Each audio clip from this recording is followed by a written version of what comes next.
Well, the Trail of Fire has made it to the heart of the Heartland. We're here this week in Iowa, and man, what a phenomenal week it has been. The story that you are about to hear, I promise you, it's going to encourage you. You are going to be absolutely just amazed. So hang on there and make sure that you share this, because I promise it's going to be great encouragement to pastors as well as just individuals. Moms, dads, you've been praying for lost loved ones. You're going to absolutely love this. I'm joined today with Pastor Barrie and Dave from New Journey Church and then First Assembly here in Indianola, right? Right.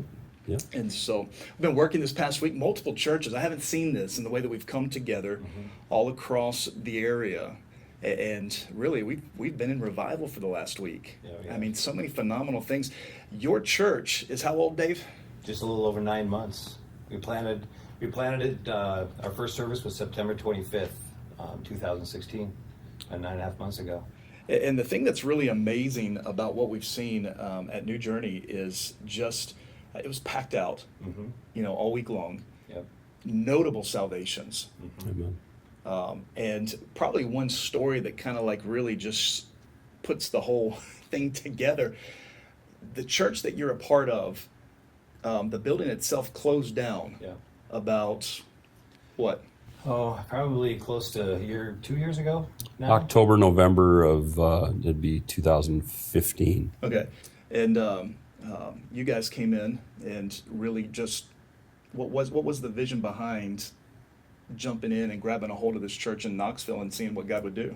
Well, they're 25 miles away from us, and we started getting a few people from Knoxville in our church, and we, I just was inquisitive. It's been a dream of mine to plant a church for a long time.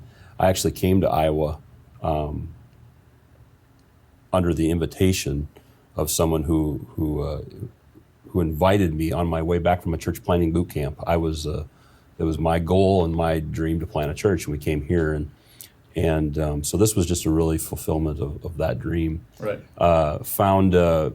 Talked to the district about the church, found out there had been some sad things that have happened there, and there's that story. I'm sure is probably similar across the nation. I would Right. think so many small rural churches closing. Which is one of the reasons why I really was so fascinated with what's happened here. Because we talk about planting churches, but whenever I look across the nation, I see so many churches that are dead or dying that at one point in time were thriving in their community and were making a difference, but now what they need is they need to be resurrected. They genuinely need revival, and that's the story of what's happening right here. Sure. Yeah, so continue on. Sure, and and some of those churches, if they could get a I don't know how you say it, a parent church Right. before they even died, maybe they wouldn't have to die. Yeah. We, of course, had the opportunity to go into this one after it was already done and it had been sitting empty for about a year. And so to just give it a facelift, revamp the inside, revamp the outside, get the name changed, take down the sign, really change it from the ground up, and put in some principles that needed to be put in a long time ago. Yeah. That was really the heart of it. And as we did that, to hire a guy like Dave, that was just icing on the cake. And this is a part of the story as well, which is so fascinating because, Dave, your first encounter here at First Assembly, Yeah.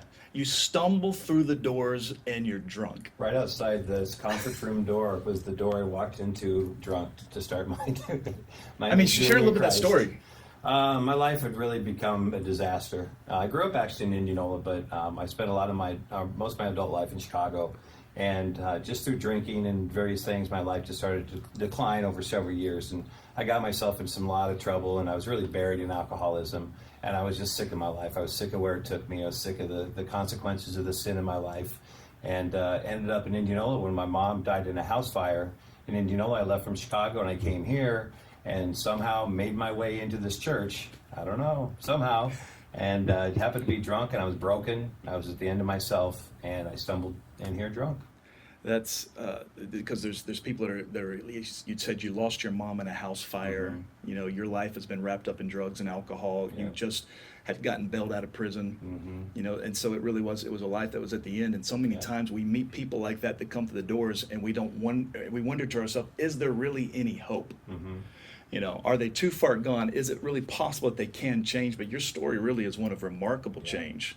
So you stumble into the church, you're absolutely drunk. What was the turning point? My life was pretty much a disaster. And when I came in here, some of the first people that I saw were, people that I knew when I lived here 20 years ago, including the woman that lived next door to my mom when she died in the house fire. And she knew what a mess that I was. And so I became her prayer request to this church. She came back for probably 2 months before I stumbled through these doors. This church had been praying for me. And so and I just coincidentally just walked through the doors one day. And so from that point, you get connected with Teen Challenge. The Lord takes you, around the nation, and this journey you led, a successful Teen Challenge, Yeah. but then the Lord brings you all the way back here to connect with Pastor Barrie to work with the church. Yeah. That was so instrumental in seeing your life turn around. Yep. And now you're pastoring the church that is being replanted into Knoxville. Yeah. Man, isn't that just the story of grace? Mm-hmm. It's unbelievable. Amen. Very true. I'm fascinated with what we've been able to witness, because now, with what you saw through your own life and then what you did through Teen Challenge, now the Lord's brought you into a community where everything that you've learned is so necessary and needed. Yeah. I mean, for those that are wondering, you think Knoxville's kind of like, the middle of the country. Obviously, it's got to be, buckle of the Bible Belt type thing, but Knoxville is really hurting. Yeah, it really is. It's gone downhill over the years. There hasn't been a lot of seed planting through the years for the future, and they had a huge VA there that closed, which were a lot of the professionals in town, and they all left. And so it became kind of a hub for Section 8, low housing income people. So people are just drawn to it from all over. And it's just, there's such a heaviness, such a depression to that town, and a poverty mentality, and a lot of drug use. Yeah. And whenever I got to the church, first time you and I spoke about this was almost a year ago, about possibly coming. The church hadn't even started. You guys come in there, the church had finished with like 6 to 12 people in it. You guys opened the doors the very first time, and now it's been about 9 months. Yeah. The house was packed on Sunday. Yeah. Just packed. You guys are seeing some phenomenal stories take place. One of the things that I want to get was being right next to a gentleman who his whole family's gathered around, and they wanted me to pray for him. And I laid hands on him, and at first it was just the religious kind of, this is just what we do. Then the power of God got a hold of him, and he began to shake, and he broke, and you could see and feel that moment where new life was just, it came to life on the inside of him. And he shares later on, his background, similar to some of the things you've walked through, but he's, can this thing actually turn around? But it took place there that night. We saw that happen over and over and over and over again. We started this video talking about, when the church closed down, that there was the turmoil between the community and the pastor, and the different things that had happened with neighbors and everything like that. But to turn around and now see some of those same people come back into the church, and this past week be at the altar. What does that do to you? Pretty phenomenal. It's just like, just to get a front row seat to watch what God's doing in this church is absolutely phenomenal. And all the years that I spent in Teen Challenge and going through addictions myself, it's like God equipped me through those seasons to bring me here to pastor this church. And there's so many people that are dealing with addictions that keep coming into our church, one at a time. And it's so frequent. That's one reason why I really wanted to do this story, Pastor Barrie, was because, for one, we can look across the nation, we see the need of it. And, here's Iowa right in the heart of the heartland of the nation. And to watch and witness what's taking place so quickly here, when a church from another community says, you know what, because you guys obviously had to sacrifice in the process. There's things probably that you needed to have done here, but you guys said, you know what, let's just put that on the back burner. It's important for us to be able to go over and let's get this church resurrected back to life. Sure. Why is that so important? Well, I think you talk about sacrifice, and this doesn't seem like any kind of a sacrifice now that the results are in, of how this church is moving forward. But we were in desperate need of a parking lot, still are. And finances were such that, you couldn't plan a church and do a parking lot. Parking lots are expensive. We're not a huge church with a lot of money or anything like that. So, we decided as a board and a pastoral staff that, what, some of our staff members would say no to a raise. Some of our church was just going to have to say no to the parking lot that would be so nice to have, and let's go win souls. I think it's important that our financial sacrifices, when we look at percentages and things as we do as pastors, that we're spending as much on evangelism as we are on buildings. Wow. I'm so tired of building monuments.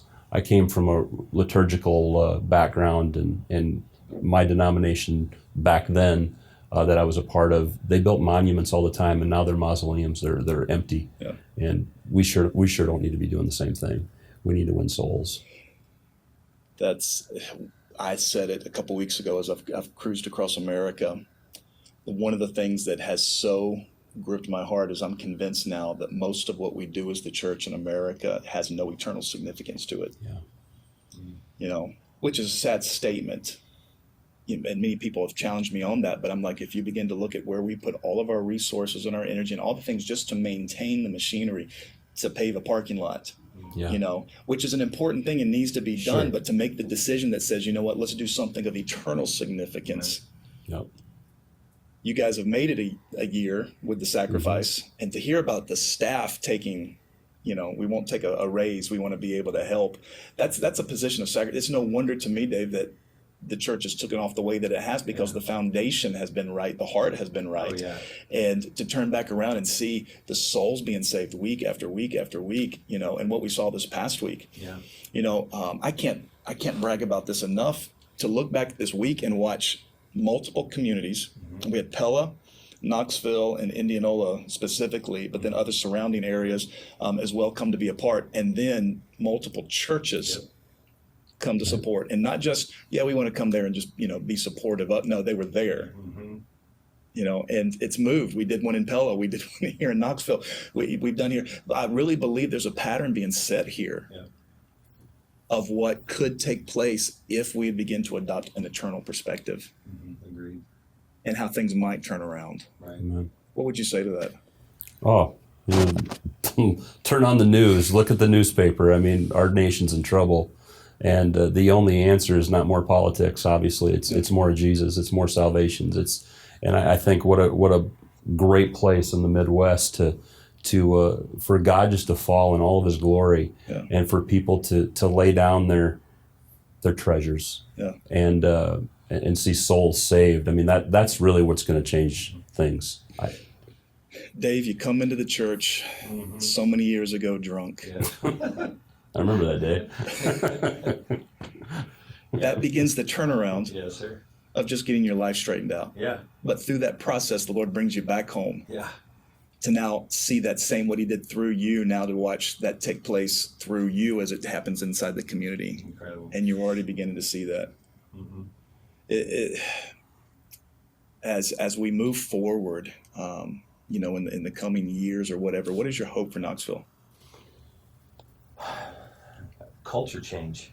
Amen. It's just from the first day we went over there to check it out when we were up from Texas, just visiting, and we felt the oppression, we felt the heaviness spiritually, and it's been a long time coming for anything spiritual there, it seems, and people have just been bound up in addictions for so long, and poverty, and just drugs and alcohol, and there's single mothers raising bunches of kids, and dads are who knows where they are. It's just, I see us raising up men, raising, getting the families healthy, raising up people to start businesses in their own community. Just an overall spiritual, just a cultural change is what our overall hope is. I'm convinced that revival that doesn't lead to cultural change misses its divine intention. God doesn't send the move of God just simply so we can have goosebumps in the middle of the sanctuary and say, man, wasn't that a great church service? He sends it because His intention is to change the culture that we are immersed within. We're literally part of the change agent. And to see what's happened so quickly with what's happened here with one church coming to partner with another one, and to see that already beginning to happen just in its infancy, my word. the sky's the limit? Are you beginning to dream yet and say, God, you know what, you've got more in mind than just, just a church growing in the center of Knoxville, but literally seeing Knoxville completely turned over, and in the process, a region. Yeah. In that's got to happen. And you see churches across the nation, and maybe you're a part of one, and you're like, man, we really do need a revitalization. I pray this story would encourage you to begin to pray and seek the Lord about what could happen in your own town, in your own community, because I really do believe this is part of the greater awakening that we're going to see inside of the nation.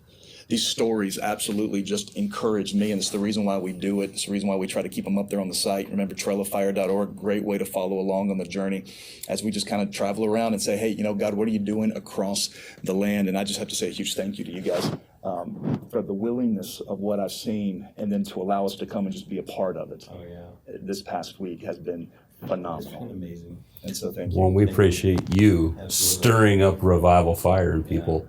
Yeah. It sits dormant in people, and as pastors, sometimes we grow weary, we grow tired, and it takes energy to come in and preach with fire like you do, and it's awesome. It's so neat to see the people get excited. So it's been worth it. And like I said the other night, I will never forget standing right next to the gentleman on the front row when he came to life. Yeah. I mean, we see this all the time, but there's just those moments that are so marked where you're literally witnessing the miracle take place right before your eyes. Yeah.